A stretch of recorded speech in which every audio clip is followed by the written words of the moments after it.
Good morning students. Chapter 12 આપણે last લેક્ચરની અંદર સ્વાધ્યાયના પ્રશ્નોની ચર્ચા કરી હતી. આજે આપણે ઉષ્મા એન્જિન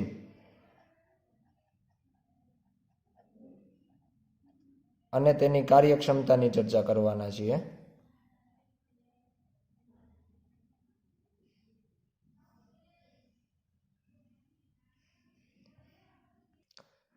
પ્રથમ તો આપણે જાણીએ કે ઉષ્મા એન્જિન કોને કહેવાય. તો એના માટે લખી શકાય કે ઉષ્માનું કાર્યમાં રૂપાંતરણ કરતી રચનાને ઉષ્મા એન્જિન કહે છે. તો આ પ્રમાણે જે રચનાની મદદથી જે સાધન વડે આપણે ઉષ્માનું કાર્યની અંદર રૂપાંતરણ કરી શકીએ એને આપણે ઉષ્મા એન્જિન કહીએ છીએ. અહીંયા આકૃતિની અંદર એક આપણે સાદું ઉષ્મા એન્જિન દર્શાવેલું છે, જેમાં આપણે એક અવાહક દિવાલ ધરાવતો હોય એવો સિલિન્ડર લીધો છે, જેમાં એક પિસ્ટન રાખવામાં આવેલ છે અને આ પિસ્ટન જે છે એ આકૃતિમાં દર્શાવ્યા મુજબ એક વ્હીલ સાથે જોડાયેલું હોય છે. આ જે ઉષ્મા પ્રાપ્તિ સ્થાન છે એના તરીકે અહીંયા આપણે બર્નર લીધેલું છે અને જે અવાહક દિવાલ વાળો સિલિન્ડર છે એનું તળિયું જે છે નીચેનું એ વાહક હોય છે, એટલે સુવાહક તળિયું ધરાવતો અને અવાહક દિવાલ ધરાવતો સિલિન્ડર. હવે જ્યારે આપણે બર્નર દ્વારા વાયુને ઉષ્મા આપશું એટલે એ કંઈક ઉષ્મા, ધારો કે આપણે એને આપી Q1.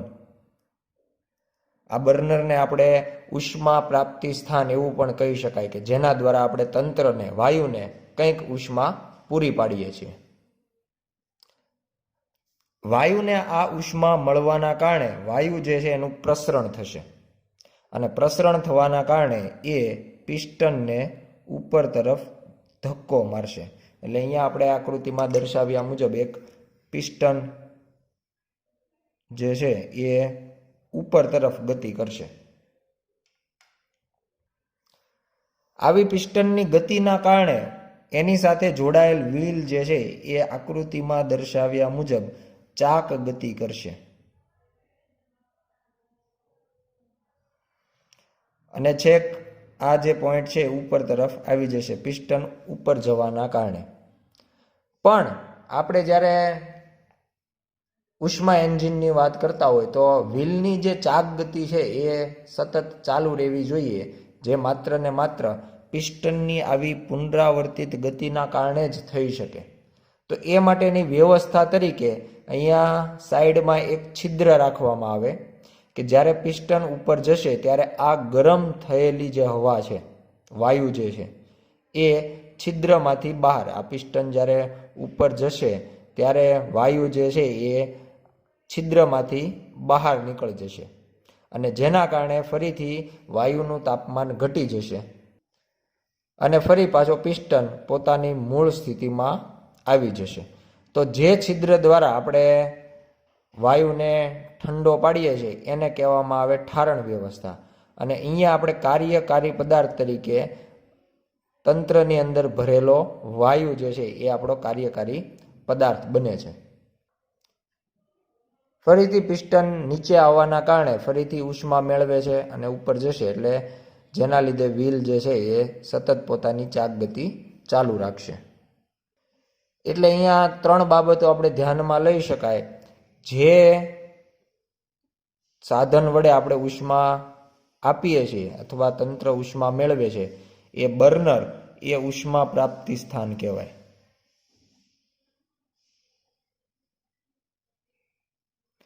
વાયુ પોતે કાર્યકારી પદાર્થ કહેવાય અને જ્યાં ઉષ્મા ગુમાવાય છે એને કહેવાય ઠારણ વ્યવસ્થા. અહીંયા બીજી એક આકૃતિની અંદર આપણે ઉષ્મા એન્જિનની જે કાર્ય પદ્ધતિ છે એ દર્શાવી છે. ઉષ્મા એન્જિનમાં થતી આ જે પ્રક્રિયા છે એ પોતે ચક્રીય પ્રક્રિયા ગણી શકાય. એ ઉષ્મા પ્રાપ્તિ સ્થાન કે જેનું તાપમાન T1 છે એમાંથી કંઈક ઉષ્મા મેળવે છે Q1. એ ઉષ્માનું એ આપણને કંઈક કાર્ય કરે છે જેના દ્વારા ઉપરનું જે વ્હીલ છે એ ચાક ગતિ કરે છે, અને બાકીની અમુક જે ઉષ્મા છે એ પોતે ઠારણ વ્યવસ્થાની અંદર ઠાલવે છે જેનું તાપમાન T2 છે, જે અહીંયાથી આપણે જોઈ શકાય કે છિદ્રમાંથી હવા જે વાયુ છે એ બહાર નીકળશે. અહીંયા આપણે ઉષ્માના સ્વરૂપમાં જો ચર્ચા કરીએ તો આપણે જોઈ શકાય કે આપણું તંત્ર, કાર્યકારી પદાર્થ, એ ઉષ્મા પ્રાપ્તિ સ્થાન પાસેથી Q1 ઉષ્મા મેળવે છે, પણ એ ઠારણ વ્યવસ્થામાં Q2 ઉષ્મા ઠાલવે છે, ગુમાવે છે. તો આ બંને ઉષ્મા પરથી આપણે એવું લખી શકીએ કે તંત્રએ અથવા તો કાર્યકારી પદાર્થે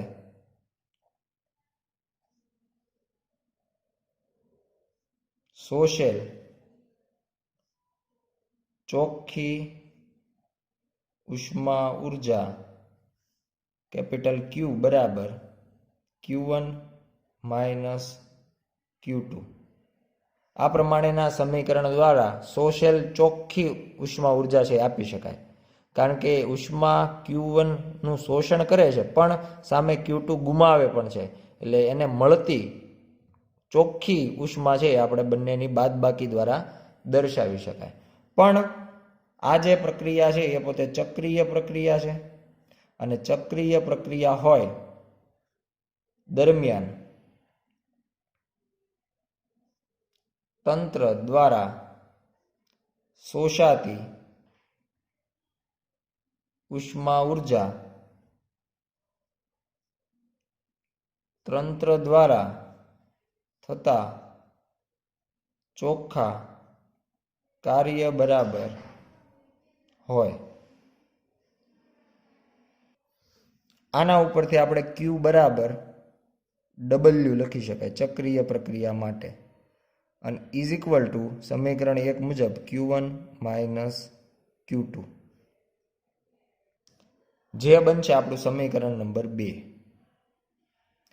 હવે આપણે ઉષ્મા એન્જિન સાથે સંકળાયેલી કાર્યક્ષમતાની વાત કરીએ તો લખી શકાય કે કાર્યક્ષમતા, જેના માટેની સંજ્ઞા છે ઈટા, ઇઝ ઇક્વલ ટુ ચક્ર દીઠ મળતા અથવા મળતું ચોખ્ખું કાર્ય અને ચક્ર દીઠ શોષાતી ઉષ્માના ગુણોત્તરને તે ઉષ્મા એન્જિનની કાર્યક્ષમતા કહે છે. એટલે જે બે રાશિઓ આપણે ધ્યાનમાં લીધી છે એનો જે ગુણોત્તર સમીકરણ દ્વારા દર્શાવ્યો છે એને જ કાર્યક્ષમતા કહે છે. આવું વિધાન આપણે દર્શાવી શકાય. બંને રાશિ આપણી પાસે છે એના ઉપરથી જો સમીકરણ મેળવીએ તો ઈટા ઇઝ ઇક્વલ ટુ ચક્ર દીઠ મળતું ચોખ્ખું કાર્ય જેને કહેવાય W, અને ચક્ર દીઠ શોષાતી ઉષ્મા એટલે કુલ શોષાતી ઉષ્મા Q1, તો W ના છેદમાં Q1 જેને કહેવામાં આવે એની કાર્યક્ષમતા. પણ સમીકરણ 2 મુજબ W બરાબર Q1 minus Q2 divide by Q1, આ પ્રમાણેનું સમીકરણ બને. અને હજુ આને જો સાદું રૂપ આપીએ તો eta is equal two Q1 ના છેદમાં Q1 એટલે 1. અહીંયા આપણે જો લખવું હોય તો આ રીતે લખી શકાય Q1 છેદમાં Q1 માઇનસ Q2 ના છેદમાં Q1, એટલે Q1 ના છેદમાં Q1 એટલે 1 માઇનસ Q2 ના છેદમાં Q1. તો આ પ્રમાણે આપણે કાર્યક્ષમતા માટેનું સમીકરણ છે એ મેળવી શકાય, જેને આપણે સમીકરણ 3 કહેશું. મૂળ સમીકરણ વ્યાખ્યા પ્રમાણે eta is equal to W upon Q1 છે, પણ જે મેળવેલી અને ગુમાવેલી ઉષ્મા છે એના સ્વરૂપમાં આપણે સમીકરણ 3 દ્વારા ઉષ્મા એન્જિનની કાર્યક્ષમતા આપી શકાય.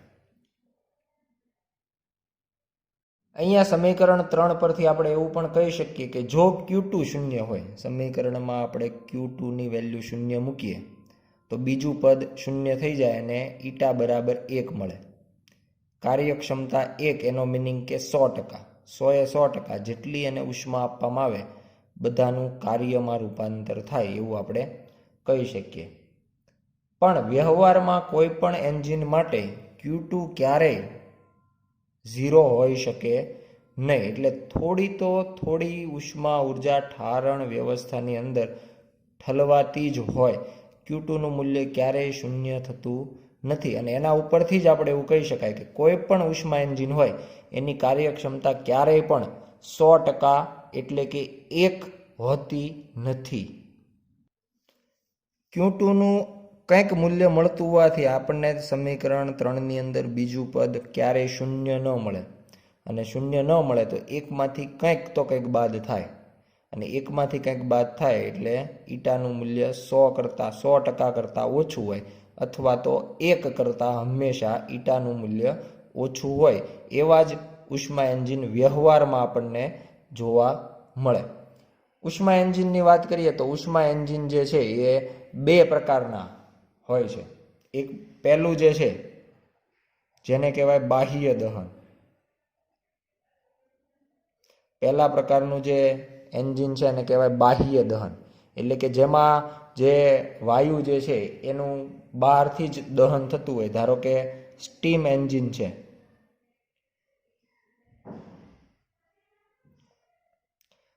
તેમાં બહાર બળતણ વાપરવામાં આવે ને એની જે વરાળ બને એનાથી એન્જિન ચલાવવામાં આવે, એટલે એને આપણે બાહ્ય દહન પ્રકારનું ગણીએ છીએ.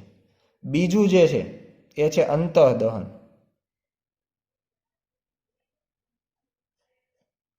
બાહ્ય દહન અને અંતઃદહન. અંતઃદહન એટલે જે આપણો કાર્યકારી પદાર્થ હોય એનું પોતાનું અંદર જ દહન થઈને આપણને એન્જિન જે છે ચાલતું હોય. ધારો કે પેટ્રોલ એન્જિન છે, ડીઝલ એન્જિન છે, તો આ બધા એન્જિન છે એ અંતઃદહન પ્રકારના એન્જિન ગણવામાં આવે. એટલે 2 પ્રકારના એન્જિન, બાહ્ય દહન અને અંતઃદહન. બાહ્ય દહનમાં આપણે સ્ટીમ એન્જિન લઈ શકાય, અંતઃદહનમાં આપણે પેટ્રોલ, ડીઝલ આ જે એન્જિનો છે એ લઈ શકાય.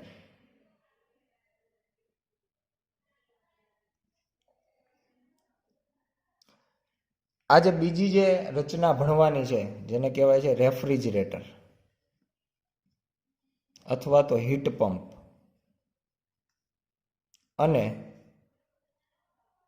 પરફોર્મન્સ ગુણાંક.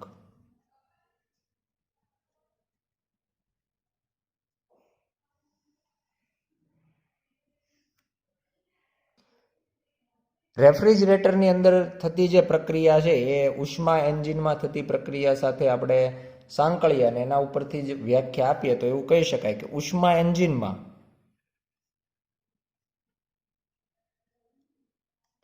કાર્યકારી પદાર્થ પર થતી ચક્રીય પ્રક્રિયાને ઉલટાવવામાં આવે તો તે તંત્રને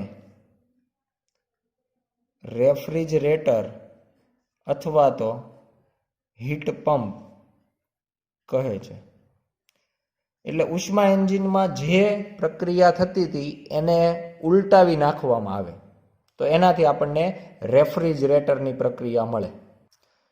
અહીંયા આકૃતિની અંદર ફરીથી આપણે ઉષ્મા એન્જિનનો ચાર્ટ દર્શાવેલો છે જે પ્રમાણેની કાર્ય પદ્ધતિ છે, અને એની કમ્પેરિઝન હવે આપણે રેફ્રિજરેટર સાથે કરીએ તો એના અંદર આપણે બધી જ પ્રક્રિયાઓ જે છે એ ઉલટાવવાની છે. આખી ચક્રીય પ્રક્રિયાને ઉલટાવવાની છે.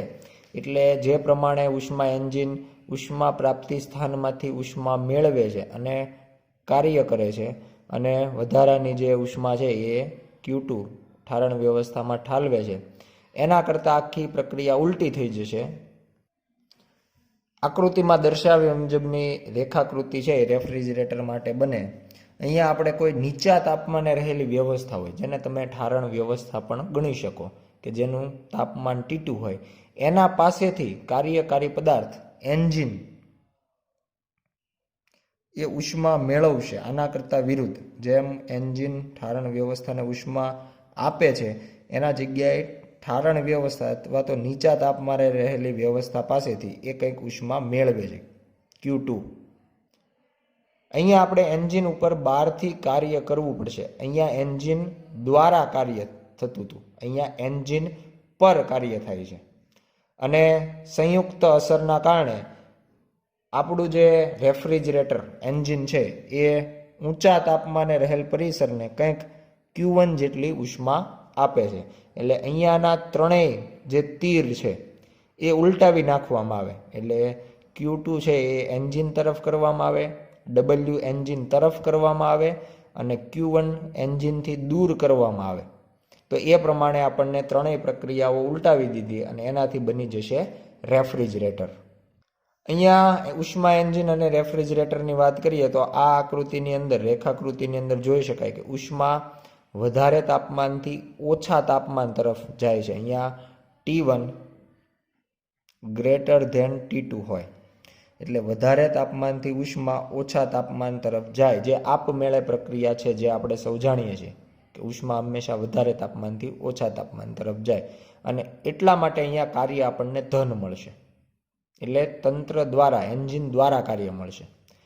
જ્યારે બીજી આકૃતિ છે એમાં પણ તાપમાનનો સંબંધ એ જ છે, T1 ગ્રેટર ધેન T2. પણ એ પ્રમાણે જોઈએ તો અહીંયા ઉષ્મા જે છે એ T2 થી T1 તરફ જાય છે. એટલે કે ઓછા તાપમાનથી વધારે તાપમાન તરફ ઉષ્મા જાય છે એ આપમેળે જઈ શકે નહીં.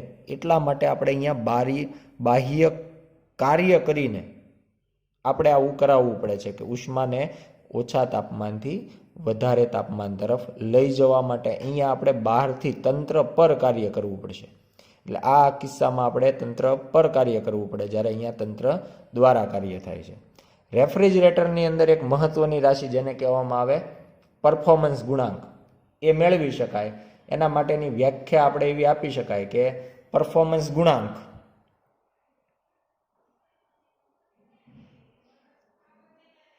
જેના માટેની સંજ્ઞા છે આલ્ફા ઇઝ ઇક્વલ ટુ શોષેલી ઉષ્મા છેદમાં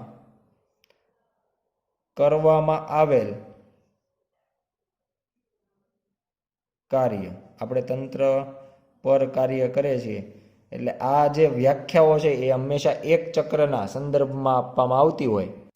તો વિધાન જો આપણે દર્શાવવું હોય તો કહી શકાય કે કાર્યકારી પદાર્થે શોષેલી ઉષ્મા અને તેના પર કરવામાં આવેલ કાર્યના ગુણોત્તરને રેફ્રિજરેટરનો પરફોર્મન્સ ગુણાંક કહેવાય. શોષેલી ઉષ્મા આપણે જોઈ શકાય કે એણે Q2 જેટલી ઉષ્માનું શોષણ કરેલું છે અને તંત્ર પર થયેલું કાર્ય જેને આપણે W વડે દર્શાવી શકાય. એટલે alpha is equal to Q2 by W. આ પ્રમાણેનું સમીકરણ આપણે મેળવી શકાય, જેને કહી દઈએ સમીકરણ નંબર 1. પણ અહીંયા ફરીથી આપણને જે સંબંધ મળે છે કે જે આપણું એન્જિન રેફ્રિજરેટર છે એ Q2 ઉષ્મા મેળવે છે અને એના ઉપર W કાર્ય થાય છે અને આ બંનેનો સરવાળો થઈ અને Q1 જે છે એ ઊંચા તાપમાને પરિસરમાં ગુમાવે છે. એટલે Q1 બરાબર W પ્લસ Q2. આ પ્રમાણેનું સમીકરણ આપણે જેટલી ઉષ્મા અથવા કાર્ય મેળવે એટલી જ ગુમાવતું હોય તો એ પ્રમાણે આપણે ચક્રીય પ્રક્રિયામાં ડેલ્ટા Q શૂન્ય હોવાના કારણે આપણે Q1 બરાબર W પ્લસ Q2 લખી શકાય. અને આના ઉપરથી આપણે જો W ને સૂત્રનો કરતા બનાવીએ તો W is equal two Q1 minus Q2. એટલે સમીકરણમાં ઉષ્મા એન્જિન હોય કે રેફ્રિજરેટર હોય, આ જે સંબંધ છે W બરાબર Q1 માઇનસ Q2 એમાં કોઈ જાતનો ચેન્જ થતો નથી. અને હવે આ કિંમત જો આપણે આલ્ફાના સૂત્રમાં મૂકીએ તો alpha is equal to Q2 ના છેદમાં W ની જગ્યાએ Q1 માઇનસ Q2. આ પ્રમાણે આપણે માત્ર ઉષ્માના સંદર્ભમાં પણ આલ્ફાનું સમીકરણ મેળવી શકાય, જેને કહી દઈએ સમીકરણ નંબર 3. સમીકરણ 3 ઉપરથી આપણે કહી શકાય કે જો Q2 greater than Q1 minus Q2 હોય, એટલે આવું ઘણી વખત આપણને મળી શકે, તો આલ્ફાનું મૂલ્ય 1 કરતાં વધારે હોય, એટલે પરફોર્મન્સ ગુણાંક છે 1 કરતાં મોટો મળી શકે, પણ અનંત ક્યારેય ન મળે. એટલે alpha is not equal to અનંત. આલ્ફાનું મૂલ્ય ક્યારેય પણ અનંત થઈ શકે નહીં. અનંત ક્યારે થાય તો કે Q1 અને Q2 જે છે એનો બાદબાકી શૂન્ય થાય. બાદબાકી શૂન્ય એનો મિનિંગ કે કાર્ય શૂન્ય. એટલે તંત્ર પર કોઈ પણ બાહ્ય કાર્ય કર્યા વગર આ જે નીચા તાપમાને રહેલા વ્યવસ્થા છે એનાથી ઊંચા તાપમાન તરફ આપમેળે ઉષ્મા જાય. પણ આપણે જાણીએ છીએ ક્યારે આપમેળે ઓછા તાપમાનથી વધારે તાપમાન તરફ ઉષ્મા જાય નહીં. એટલે આપણે કંઈક ને કંઈક બાહ્ય કાર્ય કરવું પડે. એટલે Q1 માઇનસ Q2 ક્યારેય શૂન્ય મળી શકે નહીં અને આલ્ફા ક્યારેય અનંત બની શકે નહીં. હવે અહીંયા આપણે જે ઉષ્મા એન્જિન અને રેફ્રિજરેટરની વાત કરી એ બંનેના સંદર્ભમાં આપણે થર્મોડાયનેમિક્સનો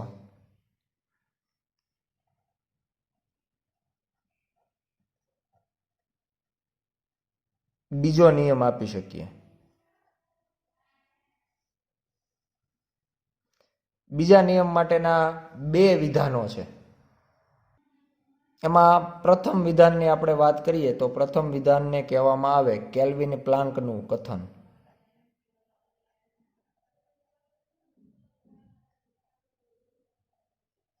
અથવા તો વિધાન. કેલ્વિન પ્લાન્ક જે છે એણે ઉષ્મા એન્જિનના સંદર્ભમાં થર્મોડાયનેમિક્સનો બીજો નિયમ આપવામાં આવ્યો છે. વિધાન છે કે એવું એન્જિન બનાવવું અશક્ય છે કે જે ચક્રીય પ્રક્રિયા દરમિયાન ઉષ્મા પ્રાપ્તિ સ્થાનમાંથી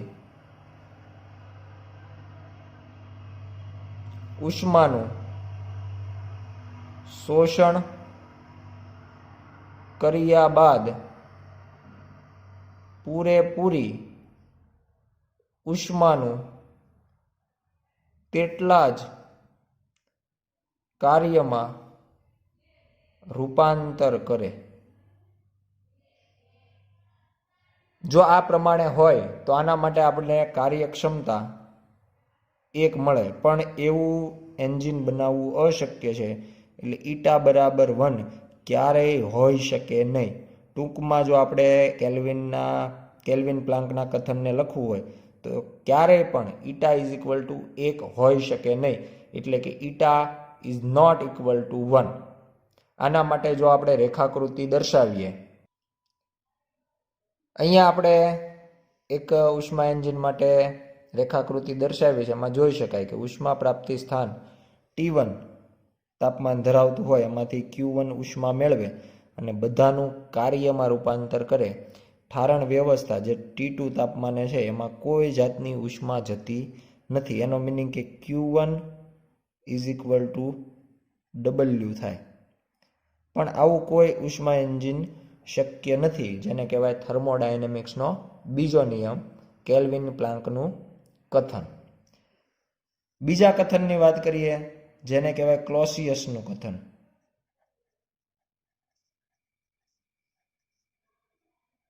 અથવા તો વિધાન. તો અહીંયા બીજું જે વિધાન છે એ રેફ્રિજરેટર અથવા તો હીટ પંપના સંદર્ભમાં આપવામાં આવ્યું છે. એના માટે એવું લખી શકાય કે એવું એન્જિન બનાવવું અશક્ય છે કે જેમાં કાર્ય દ્વારા એન્જિનને ઉષ્મા આપ્યા વગર ઉષ્માનો વિનિમય સતત ઓછા તાપમાનવાળા પ્રાપ્તિ સ્થાનમાંથી વધુ તાપમાનવાળા પરિસરમાં થયા કરે. એટલે અહીંયા આપણે સ્પષ્ટ એવું લખ્યું છે કે કાર્ય દ્વારા ઉષ્મા આપ્યા વગર, એટલે કોઈ જાતનું કાર્ય કર્યા વગર ઉષ્મા જે છે એ સતત ઓછા તાપમાનવાળા પ્રાપ્તિ સ્થાનમાંથી વધુ તાપમાનવાળા પરિસરમાં સતત વિનિમય થશે. તો એવું ક્યારેય શક્ય નથી. એટલે કે સીધો મિનિંગ છે કે alpha is not equal to infinite. અને એના માટે પણ જો આપણે રેખાકૃતિ દર્શાવીએ તો અહીંયા બીજો જે ફ્લો ચાર્ટ આપણે દર્શાવેલો છે એ રેફ્રિજરેટર માટે દર્શાવેલ છે. તો એમાં જોઈ શકાય કે નીચા તાપમાને રહેલ ઉષ્મા પ્રાપ્તિ સ્થાનમાંથી Q2 ઉષ્મા, જેનું તાપમાન T2 છે, એમાંથી Q2 ઉષ્મા મેળવી બાહ્ય કોઈ પણ કાર્ય કર્યા વગર, એટલે કોઈ પણ જાતનું કાર્ય નથી, W બરાબર 0, તો આ ઉષ્મા જે છે એ એન્જિન દ્વારા સતત ઊંચા તાપમાને રહેલા પરિસરને આપી શકાય નહીં. એટલે ક્યારેય નીચા તાપમાનથી આપમેળે ઊંચા તાપમાને ઉષ્મા જતી નથી. તો આ પ્રમાણે આપણે થર્મોડાયનેમિક્સના બીજા નિયમ માટેના બે વિધાન છે એ આપી શકાય. ઉષ્મા એન્જિનના સંદર્ભમાં પહેલું કથન કેલ્વિન પ્લાન્કનું કથન, અને રેફ્રિજરેટર અથવા તો હીટ પંપના સંદર્ભમાં બીજું કથન જેને કહેવાય ક્લોસિયસનું કથન. ત્યારબાદ સ્વાધ્યાયના પ્રશ્ન જોઈએ. 7. એક વરાળ યંત્ર 5.4 ગુણ્યા 10⁸ જૂલ જેટલું કાર્ય દર મિનિટે કરે છે અને 3.6 ગુણ્યા 10⁹ જૂલ જેટલી ઉષ્મા દર મિનિટે બોઇલરમાંથી શોષણ કરે છે. તંત્રની કાર્યક્ષમતા શોધો. દર મિનિટે કેટલી ઉષ્માનો વ્યય થશે? અહીંયા આપણને શોષણ પામતી ઉષ્મા અને કાર્ય બંને માટે દર આપવામાં આવ્યો છે અને દર માટેનો સમય બંને માટે 1 મિનિટ લીધેલો છે. એટલે એના માટે આપણે બંનેને કોઈ સેકન્ડમાં અથવા બીજા દરમાં ફેરવવાની જરૂર રહેતી નથી. ડાયરેક્ટ આપણે કાર્યક્ષમતાનું સમીકરણ વાપરીએ તો કાર્યક્ષમતા eta is equal to W/Q1 is equal to W આપવામાં આવ્યું છે 5.4 ગુણ્યા 10⁸ છેદમાં Q1 આપણને આપવામાં આવ્યું છે 3.6 ગુણ્યા 10⁹. અને આના ઉપરથી આપણને એનો જવાબ મળશે 1.5 ગુણ્યા 10⁻⁻1, એટલે કે 0.15. જો આપણે કાર્યક્ષમતાને ટકાવારીમાં લખીએ તો એના માટે 0.15 ગુણ્યા 100%, એટલે કે 15% કાર્યક્ષમતા બનશે. બીજી રાશિ મેળવવાની છે. દર મિનિટે વ્યય પામતી ઉષ્મા, જેને આપણે કહીએ છીએ Q2. તો Q2 માટે સમીકરણ આપણે Q1 - W લઈએ છીએ. તો Q1 માંથી W બાદ કરીએ તો 3.6 × 10⁹ માઇનસ 5.4 × 10⁸, અને બંનેની બાદબાકી કરીએ, ઘાત સરખી કરવી પડે, એટલે જો અહીંયા 8 કરીએ તો 36 થઈ જશે. 36 ગુણ્યા 10⁸ માઇનસ 5.4 ગુણ્યા 10⁸, એટલે થશે બાદબાકી 30.6 ગુણ્યા 10⁸ જૂલ પર મિનિટ.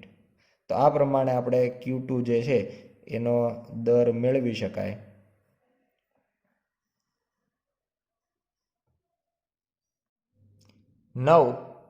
નીચેની આકૃતિમાં દર્શાવ્યા પ્રમાણે રેખીય પ્રક્રિયા દ્વારા એક થર્મોડાયનેમિક તંત્રને મૂળ અવસ્થાથી મધ્યસ્થ અવસ્થામાં લઈ જવામાં આવે છે. સમદાબ પ્રક્રિયા દ્વારા E થી F થઈ D સુધી તંત્રનું કદ ઘટીને તેના મૂળ કદ જેટલું થાય છે.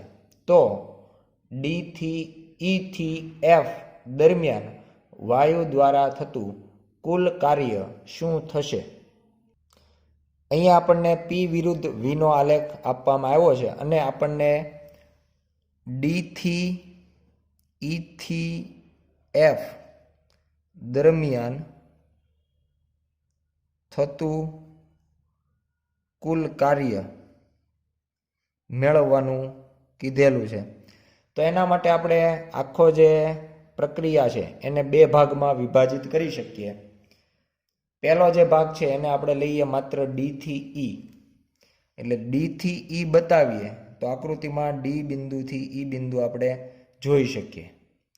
તો આ જે રેખા છે એણે કદની અક્ષ સાથે આંતરેલું જે ક્ષેત્રફળ છે એ ડી થી ઈ દ્વારા થતું કાર્ય બને. એટલે કુલ કાર્ય માટે આપણે લખી શકાય કે ડી થી ઈ દરમિયાન થતું કાર્ય વત્તા બીજો ભાગ લઈએ તો ઈ થી એફ, એટલે બીજી જે ઈ થી એફ રેખા છે એના માટેનું કાર્ય મેળવવું હોય તો એના માટે પણ આપણે કદની અક્ષ સાથે આંતરેલ ક્ષેત્રફળ લઈ શકાય. એટલે ઈ થી એફ દરમિયાન થતું કાર્ય, એટલે આ બંને કાર્યનો સરવાળો કરવાથી આપણને માર્ગ પરનું ડી થી ઈ થી એફ દરમિયાનનું કુલ કાર્ય મળે. હવે એના માટે આપણે પહેલા ડી થી ઈની વાત કરીએ તો એના માટે આપણે આ પ્રમાણેનું ક્ષેત્રફળ ટોટલ ધ્યાનમાં લઈએ. કદની અક્ષ સાથેનું આંતરેલું કુલ ક્ષેત્રફળ ધ્યાનમાં લેવાનું થાય. એટલે આ આખું જે ક્ષેત્રફળ છે એ ડીઈ રેખા વડે ઘેરાય છે. બીજું, ડી થી ઈ જ્યારે પ્રક્રિયા કરવામાં આવે ત્યારે કદ 2 માંથી 5 થાય, એટલે કદમાં વધારો, એટલે ડી થી ઈ દરમિયાન થતું કાર્ય ધન હશે. એના માટે આપણે બીજા બે બિંદુઓ અહીંયા આકૃતિમાં દર્શાવી દઈએ, જી અને એચ. એટલે ડી થી ઈની જે વાત છે એમાં આપણે કહી શકાય ઇઝ ઇક્વલ ટુ ટોટલ આપણે આખો જે આકાર છે બ્લુ કલરથી જે આપણે દર્શાવ્યો છે એને ઉપરના એક ત્રિકોણમાં વિભાજિત કરી શકાય, નીચે એક લંબચોરસ મળશે. એટલે ડી થી ઈમાં બે આકાર આપણને મળે, ત્રિકોણ DEF વત્તા લંબચોરસ FEGH નું આ બંનેનું ક્ષેત્રફળ. બીજું મહત્વનું કે આ જે રાશિ છે એ પોતે ધન છે, કારણ કે કદમાં E થી F પ્રક્રિયા દરમિયાન કદમાં વધારો થાય છે. હવે બીજા ભાગની વાત કરીએ જે છે E થી F. અહીંયા જ્યારે આપણે E થી F જઈએ છીએ ત્યારે જોઈ શકાય કે કદમાં ઘટાડો થશે. E બિંદુનું કદ વધારે છે, F બિંદુ F અવસ્થામાં પહોંચતા કદ ઘટી જાય. એટલે કાર્ય પોતે નેગેટિવ આવવાથી અહીંયા આપણે નેગેટિવની નિશાની વચ્ચે જ મૂકી દઈએ. અને હવે E થી F નું કાર્ય, તો E થી F માં માત્ર નીચેનો જે લંબચોરસ આકારનો ભાગ છે એટલો જ ભાગનું ક્ષેત્રફળ કદ સાથે, કદની અક્ષ સાથે એ આંતરે છે. એટલા માટે લંબચોરસ EFGH નું ક્ષેત્રફળ આ પ્રમાણેનું આપણને આખું સમીકરણ જે છે અહીંયા મળશે. એટલે હવે આપણે જો કુલ કાર્યની વાત કરીએ કે D થી E થી F દરમિયાન થતું કુલ કાર્ય ઇઝ ઇક્વલ ટુ, અહીંયા જો આપણે ધ્યાનમાં લઈએ તો ત્રિકોણ DEF નું ક્ષેત્રફળ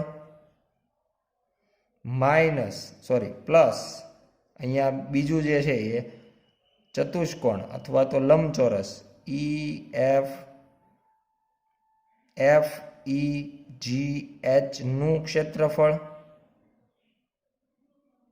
આ બંને અહીંયા જોઈ શકાય ધન છે, કારણ કે એ D અને D થી E ની પ્રક્રિયા છે, માઇનસ બીજું જે E થી F નું કાર્ય છે એ ઋણ છે, એટલે લંબચોરસ FEGH નું ક્ષેત્રફળ. તો અહીંયા છેલ્લા બે પદ જોઈ શકાય કે એક પ્લસ છે અને બીજું માઇનસ છે, એટલે એ બંને કેન્સલ થઈ જશે. એટલે માત્ર ત્રિકોણ DEFનું ક્ષેત્રફળ જે છે એ જ આપણને થતું કુલ કાર્ય મળે. અને ત્રિકોણનું ક્ષેત્રફળ 1/2 પાયો ગુણ્યા વેધ. પાયા તરીકે આપણે EFની લંબાઈ એટલે કે અહીંયા જોઈ શકાય કે 5 - 2, કારણ કે ધન છે એટલે આપણે ધન પ્રમાણે 5 અંતિમ માઇનસ પ્રારંભિક, અંતિમ માઇનસ પ્રારંભિક એ પ્રમાણે લઈ શકાય. આ પાયો થયો ગુણ્યા વેધ. વેધ તરીકે ઊભું એટલે કે 600 અને નીચે 300 એટલે ટોટલ 600 - 300. તો આ પ્રમાણેનું સમીકરણ લખી શકાય, જેનાથી આપણને જવાબ મળશે 1/2 ગુણ્યા 5 - 2 એટલે 3 ગુણ્યા 600 - 300 એટલે 300, 300 ગુણ્યા 3 900 ભાગ્યા 2 એટલે આપણને મળશે 450 જૂલ. તો આ રીતે આપણે DEF જે પ્રક્રિયા છે એના દરમિયાન થતું કાર્ય મેળવી શકાય. આભાર.